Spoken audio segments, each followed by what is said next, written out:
Hi. இப்போ நம்ம பார்க்க போகிறது என்னென்னா, நம்மளோட கான்ஸ்டியூஷனை மேக் பண்ணும்போது கமிட்டிஸ் வச்சு மேக் பண்ணாங்க. ஸோ டோட்டலாக நமக்கு எவ்வளோ கமிட்டிஸ்ன்னு பார்த்தீங்கன்னா 21 கமிட்டிஸ்.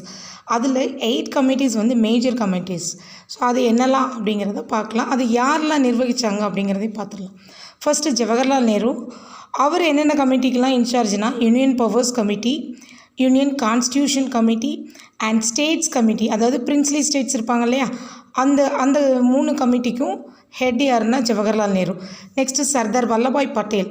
அவர் பார்த்திங்கன்னா ப்ரொவின்ஷனல் கான்ஸ்டியூஷன். அடுத்தது advisory committee of fundamental rights and minorities. Third doctor Rajendra Prasad. அவர் யார் பார்த்தீங்கன்னா rules of procedure steering committee. இது ரெண்டுக்கும் ஹெட் யாருன்னா டாக்டர் ராஜேந்திர பிரசாத். லாஸ்ட் நம்ம பார்க்க போகிறது டாக்டர் B.R. அம்பேத்கர். நம்ம எல்லாருக்குமே தெரியும், father of our Indian constitution. அவர் டிராஃப்டிங் கமிட்டி ஹெட். தேங்க்யூ.